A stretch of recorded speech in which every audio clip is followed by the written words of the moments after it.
That was wonderful, Earl Bastic and the Linen Sisters. Those of you who know Lenny Bruce know the original version of that. Welcome to another Persiflager's Puscast. I'll review the ID literature with commentary. For the last 2 weeks or so of February 2010, you can skip ahead, remember? If you don't like listening to this intro, this is available on iTunes, where I demand you write me a glowing review. That's all my that's all my ravenous ego wants. This is brought to you by Pusware LLC, publisher of the Persiflager's Annotated Compendium of Infectious Disease Facts, Dogma, and Opinion. Your Uber hyperlinked electronic guide to infectious diseases at pusware.com. This is CME accredited. Listen, take the online quiz, get a free half an hour of CME thanks to Legacy Health System. I think we're now just called Legacy Health. Then we'll be Legacy. Then we'll be Le. Since it is CME accredited, I must mention any potential conflicts of interest. I have none. So that makes it easy.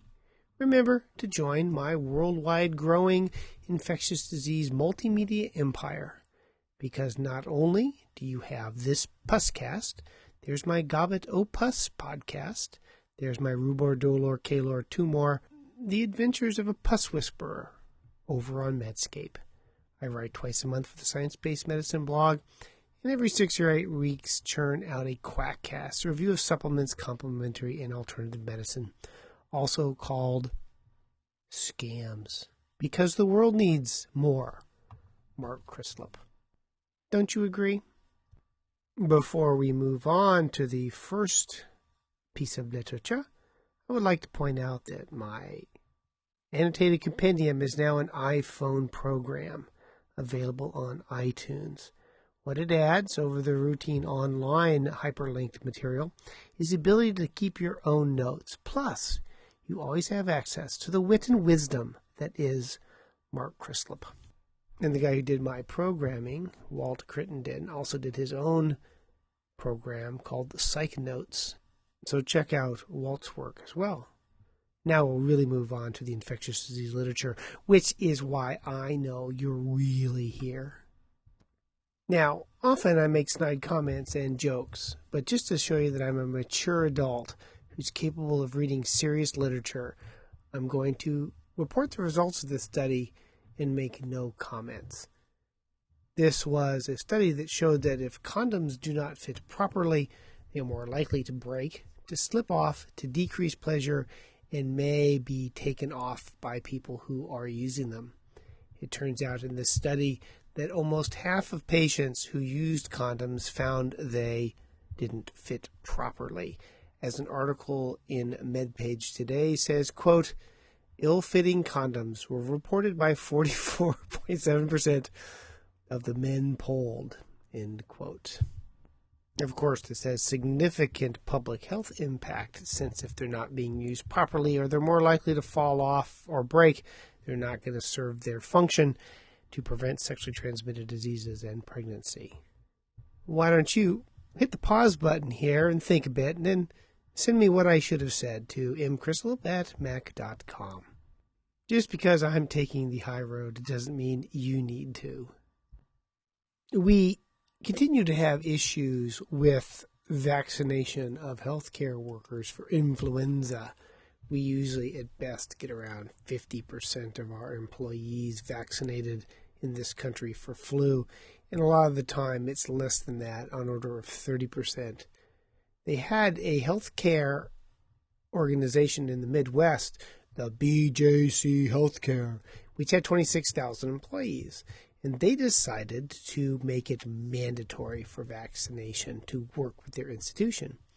And it was quite remarkable in that when it was made mandatory, everybody got vaccinated, or just about everybody. They got 98.4% of their patients vaccinated.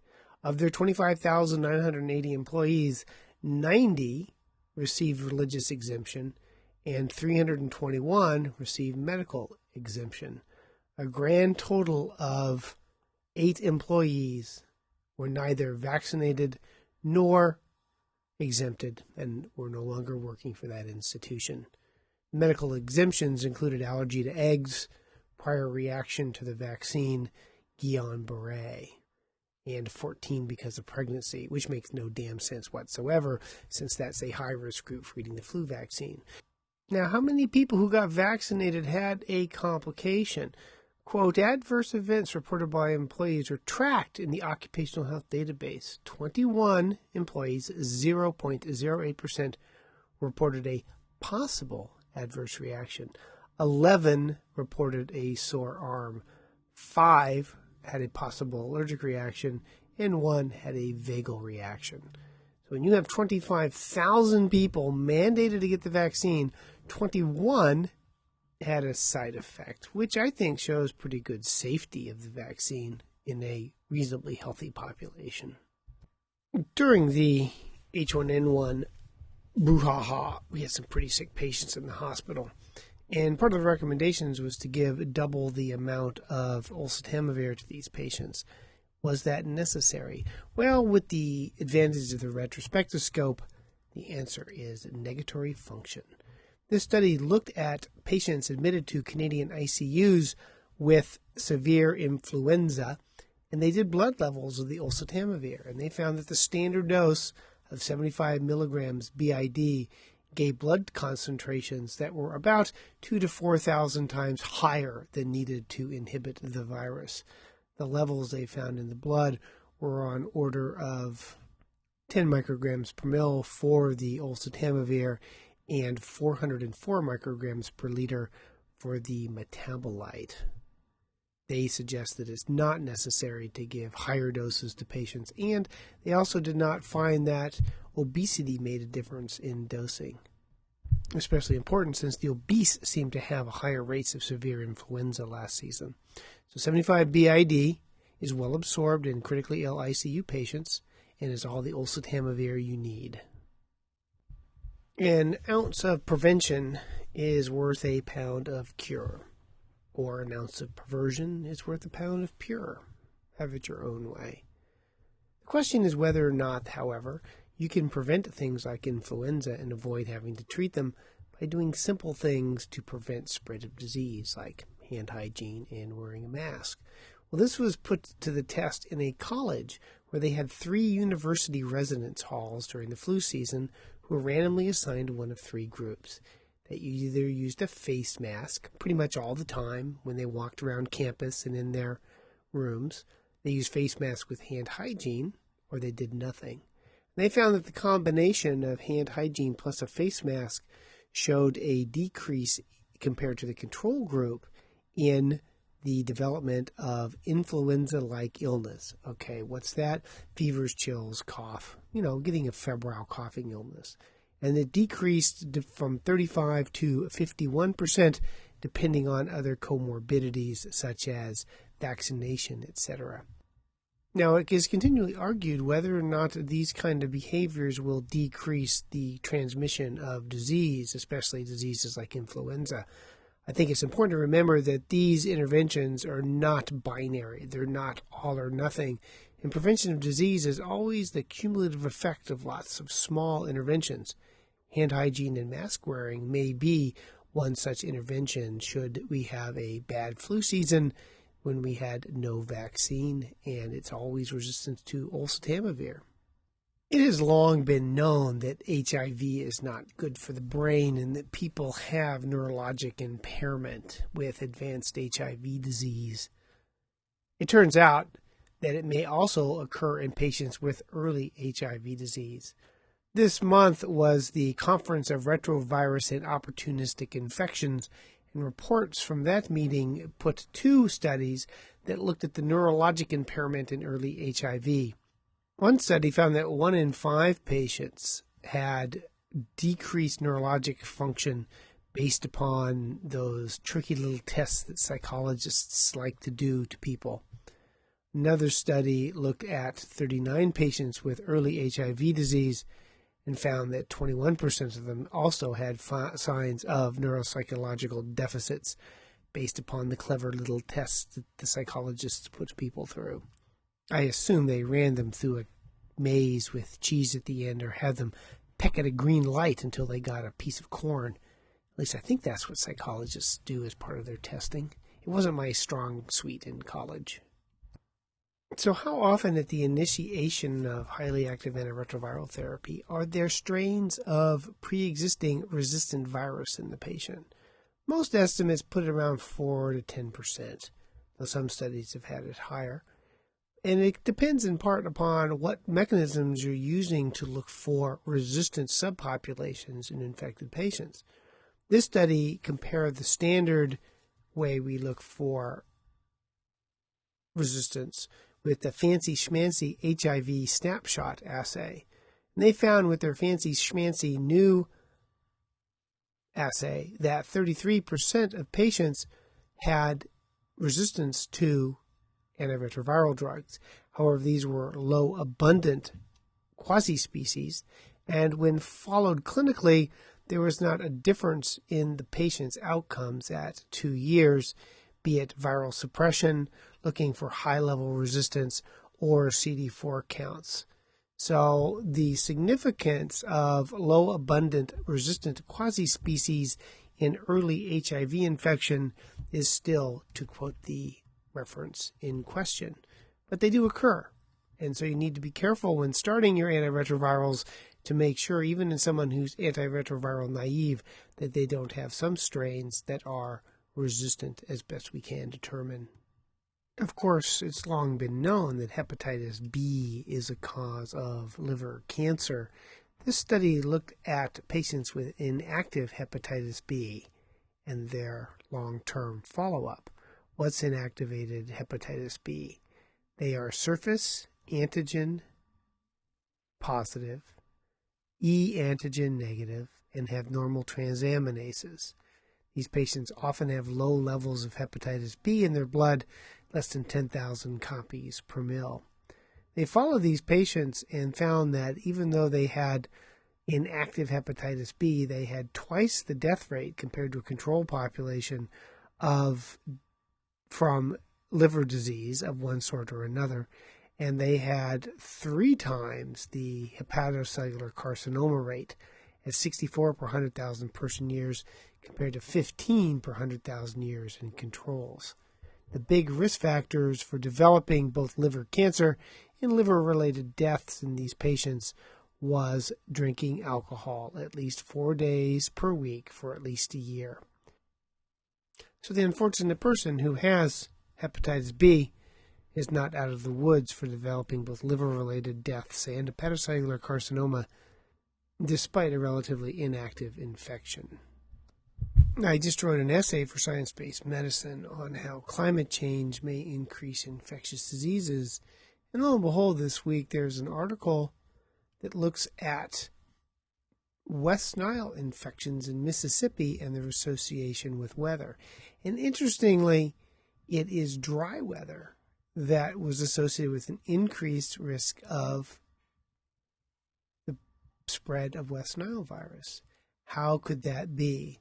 Well, they hypothesized that when you have a drought, you decrease the number of fish, the water becomes more stagnant in smaller amounts, which leads to an increase in the biomass of mosquitoes and subsequently spread of West Nile.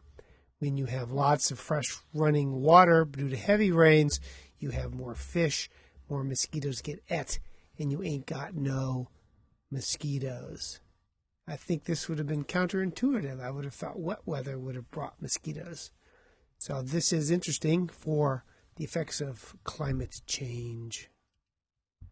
They also suggest that because of drought and less water, that animals like birds will congregate in areas where there's more mosquito, and this too will help perpetuate the spread of West Nile.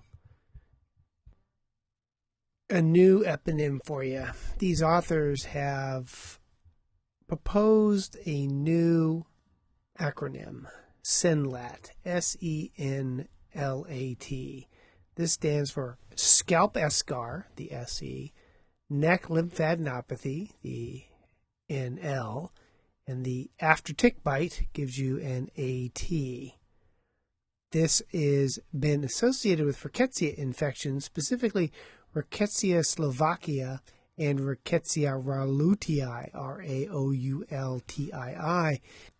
This series, and 3 in medicine is always officially a series, was due to Bartonella Hensley, where the patients all had a scalp eschar, bilateral adenopathy, and a tick bite.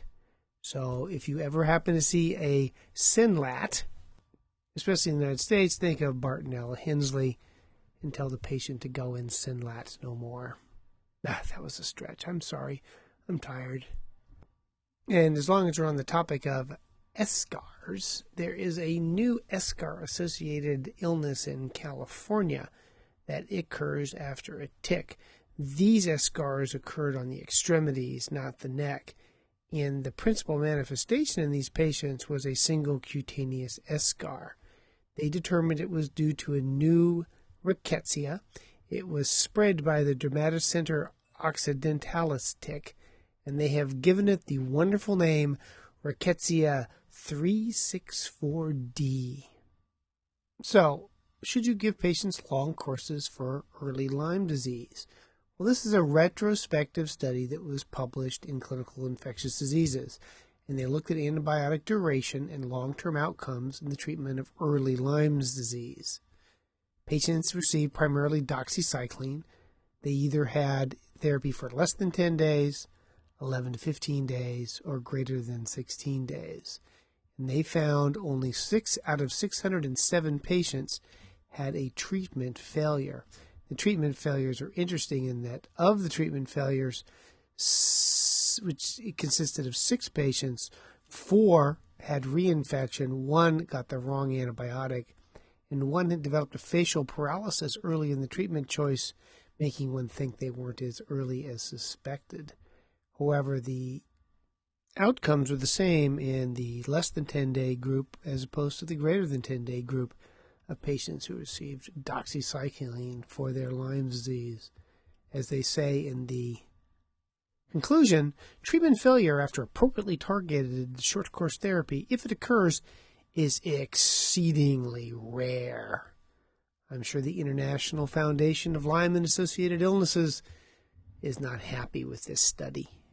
It seems that every study that looks at the issue of long-term treatment for Lyme disease in a rigorous way, even a retrospective study, doesn't show that long-term therapy for Lyme disease is of benefit. Yes, I know I keep saying it in the plural, Lyme's. It's Lyme disease, I know. But my inability to keep that S off of Lyme does not obviate the fact that when you treat Lyme, you usually treat it definitively. There are 2 states I'm glad I'm not in. I thought to myself, which of the 50 states should I mention here? California? Florida? Minnesota? I've lived there. Anyway, just pick your favorite state you don't want. The other state I don't want to ever be in is a pregnant state. Unfortunately, as a male, that's unlikely. Although I'm surprisingly referred to as ma'am, not infrequently on the telephone. I know I have a face for radio, but I evidently don't have a voice for masculinity. Anyway, this study looked at infections and other complications in the immediate postpartum state of 222,000 women who had given birth in 114 hospitals in 21 states. And they found that patients were readmitted for a variety of illnesses in the immediate postpartum state. For example, for each 10,000 women who had vaginal deliveries, 10.8 were readmitted for gallbladder disease, 1.8 for pneumonia, and 1.8 for appendicitis. And for every 100,000 women who had a C-section, 15 were readmitted for gallbladder disease, 4.4 for pneumonia, and 2.2 for appendicitis. So these all immediately peak in the first 6 weeks or so after delivery, and the same thing was not seen in matched non-postpartum women. So pregnancy is a weird state, and postpartum weird as well. There was a study in the British Medical Journal on how to manage urinary tract infections. They had 5 different approaches to patients with UTIs. Patients were randomized to either get immediate empiric antibiotics, but they were delayed for 48 hours. Patients got antibiotics targeted on a symptom score. based on urine cloudiness, smell, nocturia, or dysuria, based upon a dipstick result, nitrate or leukocyte positive or blood, or the results of a positive midstream urine analysis. So they did those 5 different interventions to make a diagnosis of urinary tract infection and a treatment of urinary tract infection. And they found that in this group, symptom severity was the same in duration in all patients. There was less antibiotics used in the group that did testing, and there was maybe a slight decrease in symptoms in those who had immediate antibiotics, but not significantly so. And so it determines on how you want to treat patients and what you're looking for as an outcome in your treatment of patients with urinary tract infections. If your goal is to give less antibiotics, you should do testing. But no matter what you do, you're going to have the same end result of symptoms.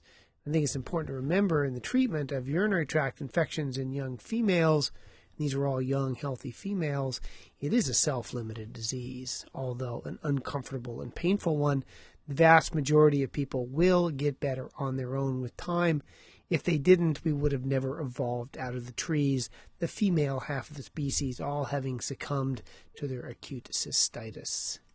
And you can't make this stuff up. The lead author in this British Medical Journal article was P. Little. You couldn't have asked for a better name. 2 tuberculosis articles of note. One was from the New England Journal of Medicine. Now, sometimes when patients have both HIV and TB, like in Africa, which it happens all the time, they delay treatment of HIV until the TB is treated because of drug interactions, amongst other things.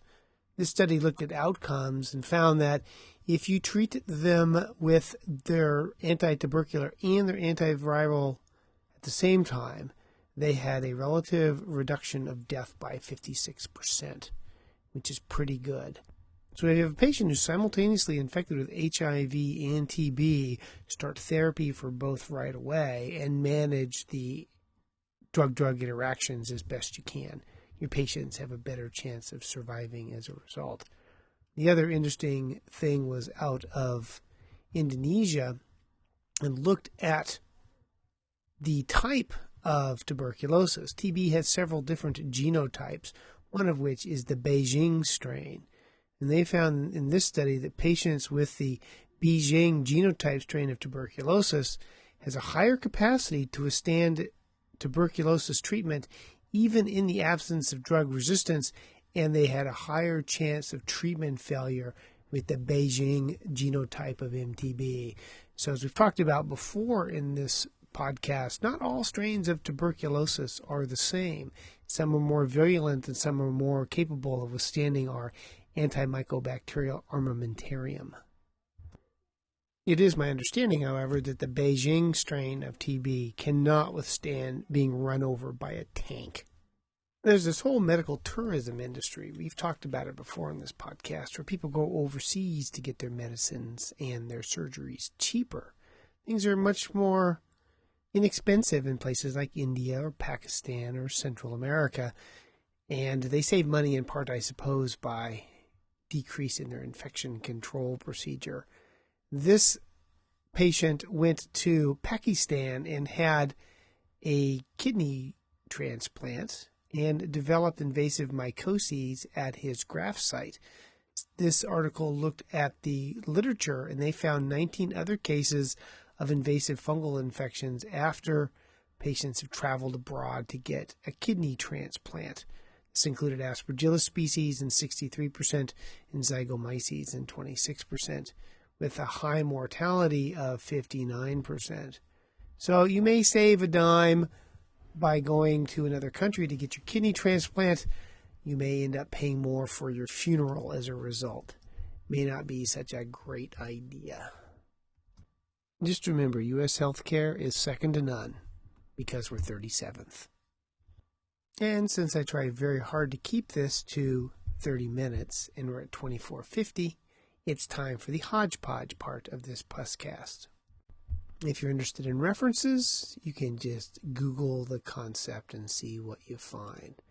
So first up, King Tut died of malaria, or so says JAMA. He also had a club foot and a broken leg, but it was malaria, they think, that led to his death based on genetic testing of the mummies. I don't know what happened to the daddies. This other study looked at invasive aspergillus in patients on caspofungin for neutropenic fevers, and they found that aspergillus broke through in 13% of patients on caspofungin, but none of patients on amphotericin. So one might want to consider giving patients amphotericin for their fevers, even if they're already on an echinocandidin, especially if their Aspergillus galactomannei assay was up. Here's a family that got the BCG vaccine and got a fatal, overwhelming infection. It turned out that they had a point mutation in the interleukin-12, interleukin-23 receptor beta-1 chain, which should be obvious to anyone who knows this sort of stuff. But the take-home message is that some people do have odd immune system dysfunctions that will lead to a bad reaction to infectious diseases. The next study took a look at Crohn's disease and a meta-analysis of anti-tuberculous therapy for this disease. And they found in a meta-analysis that long-term treatment with nitroimidazoles or clofazimine appears to be effective in patients with Crohn's disease. Crohn's may be in part due to a mycobacterial infection, and if you're going to consider treatment, clofazimine would seem to be the way to go. They did not look at effects of drugs like clarithromycin in this study. There was an outbreak of salmonella across the country associated with pet turtles. Should you use steroids in community-acquired pneumonia? Nope. There was a randomized controlled trial that looked at patients with community-acquired pneumonia who were randomized to get either prednisolone or steroid or placebo and found no difference in outcomes, although the steroid group may have had more complications. There was an interesting case report of someone who got tetanus despite having received the tetanus vaccine and appropriate antibody levels. One of the recurrent themes about this podcast is that infections are pro-inflammatory and are associated with vascular events. This study looked at carotid plaque thickness, and it was associated with past or chronic exposure to Chlamydia pneumoniae, Helicobacter, cytomegalovirus, HIV, or HSV2. So inflammation is a bad thing. Chikungunya virus, which causes a bad arthritis, can cause a chronic pain association syndrome that can occur for prolonged periods of time and be recalcitrant to standard medical therapy. Unfortunately, the XMRV virus has now been looked at again, and it is not linked to chronic fatigue syndrome. Now, the initial study that was done looked at the patients out of Vegas where there was an outbreak of chronic fatigue syndrome and found that a significant number of these patients had the XMRV virus in their blood.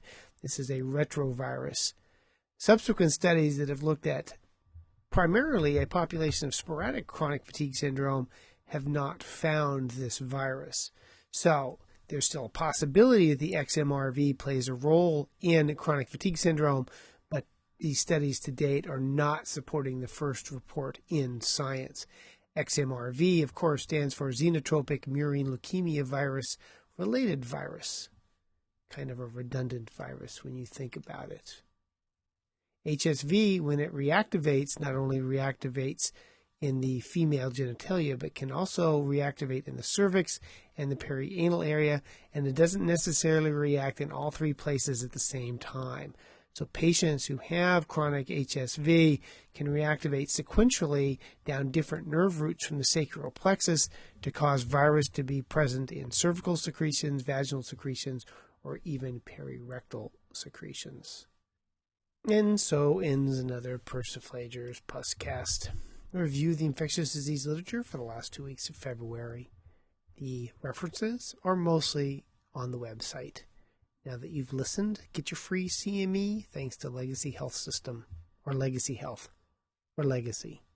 Anyway, you can get a half an hour of free CME. This is brought to you by Pusware LLC, the publisher of the Persiflager's annotated compendium, blah, blah, blah, blah, blah, at pusware.com.